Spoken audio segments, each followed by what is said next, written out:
சும்மா டம்மியாக பாடி காட்டுக்கிறார் டியூனு வார்த்தை சொன்னோன்னே நான் வந்து அதே சந்தம் தான் செந்தாழம்பூவே செந்தாழம்பூவேன்னு எழுதிருக்கலாம். ஆனால் வந்து எனக்கு வந்து சாஃப்டாக வேர்டு வரணுமே அப்படிங்கிறதுக்காக செந்தூர பூவே செந்தூர பூவே ஜில்லென்ற காற்றே என் மன்னன் எங்கே என் மன்னன் எங்கே நீ கொஞ்சம் சொல்லாயோ. ஃபஸ்ட்டு ஒரு பாட்டு போட்டுருவார், இப்போ ஒரு வார்த்தை சொல்லி பாடிடுவார். ஒரு உதாரணத்தை சொல்லணும்னா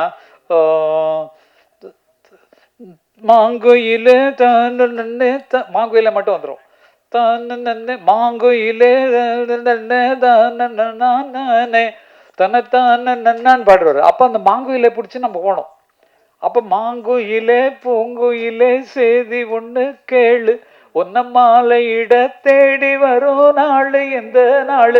அப்ப நம்ம இஷ்டம்தான். கால தழுவி நிற்கும் கனகமணி கொலுசு எம்மா நானாக மாற இப்போ நினைக்குதம்மா மனசு உள்ள இருக்குதுக வெளியே என்ன பேச்சு. புரிஞ்சதா? கால தழுவி நிற்கும் கொலுசு நானாக மாற இப்போ நினைக்குதம்மா மனசு. அட நீங்க உள்ள இருக்கிறீங்க வெளியே என்ன பேசு, மனசுக்குள்ள இருக்கிறீங்க எனக்கு கொலுசை பற்றி சொல்லிடுங்க காலில் கொலுசு மாதிரின்னு அப்படிங்கிற மாதிரிலாம் எழுதியிருக்கேன். யாருமே இதற்கு சொல்லவே இல்லை பாருங்க. இத்தனை பேர் தினம் கேட்டிருக்கீங்க. இந்த மனசு நஞ்சனரம் தான் வந்து விழுந்த நல்ல விதை தான் சந்திரனம் தான் சாட்சியம் வச்சு சொன்ன கதை தான் சொந்த கதை தான். தோளை தொட்டு ஆற ஐயா சொர்க்கத்தில் சேர மாலை வந்து ஏற பொண்ணு சம்மதத்தை கூற சந்தனம் கரைச்சி பூசணும் எனக்கு முத்தையன் கணக்கு மொத்தமும் உனக்கு.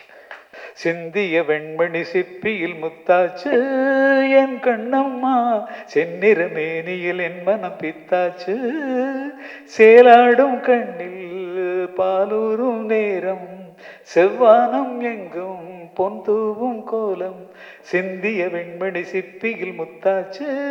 இருக்கும் பழம் இருக்கும் பசி இருக்காது பஞ்சனையில் காற்று வரும் தூக்கம் வராது அப்படின்னு இருக்கோம். எங்கள் அண்ணன் என்ன பண்ணுவாங்க, 7 ஜனங்கள் உட்காந்து கேட்டிருப்பாங்க கம்யூனிஸ்ட் கட்சி கச்சேரியில். அதில் அந்த டியூனில் எழுதுவாங்க, நான் அதை பாடுவேன். அப்போ வாய்ஸ் சின்ன குழந்தையா இருக்கனால ஒரு பெண் குரல் மாதிரி இருக்கும்.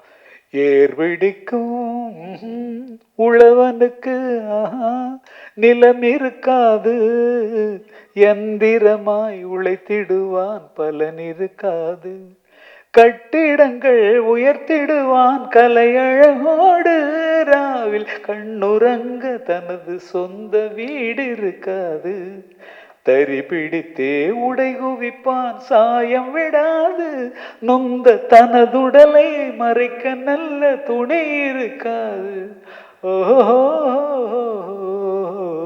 ஏர் பிடிக்கும் உழவனுக்கு நிலம் இருக்காது எந்திரமாய் உழைத்திடுவான் பலன் இருக்காது. மாற்று கருதலை கொண்டது எங்கள் அண்ணன் தான்.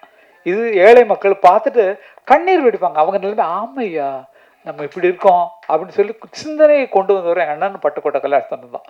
தஞ்சாவூர் சைடில் பட்டுக்கோட்டை கல்யாணஸ்தரம், மதுரை சைடு அந்த சைடெலாம் எங்கள் அண்ணனுடைய ஆட்சி தான். கேரளா எலெக்ஷனில் ஜெயிக்க வச்சுதான் எங்கள் அண்ணன் தான். பாவலர் பாடி தான் சிக்கிக்கிட்டு முழிக்குதம்மா வெக்கங்கட்ட காளை 2 முட்டி உடஞ்ச காளையன் கண்ணம்மா இது மூக்கு கயிறு அந்த காளையன் பொன்னம்மா 10 ஆண்டு காலமாக அத்துக்கிட்டு மேஞ்ச காளை வித்தாரம் பேசிக்கிட்டு என் கண்ணம்மா இப்ப வீடு வீடா சுத்தி வருகுது பொன்னம்மா. காங்கிரஸ் கட்சிக்கு மாடுதான், காளை மாடு தான் வந்து அடையாள இது தேர்தல் சின்னம்.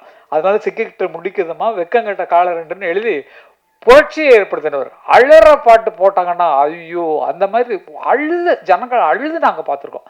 அது மாதிரி எல்லா உணர்வுகளையும் கொண்டு வரக்கூடிய எங்கள் இசை தகப்பன் எங்கள் அண்ணன் மட்டும் பாவலர் இல்லைன்னா எங்களுக்கு இந்த வாழ்க்கை இல்லை.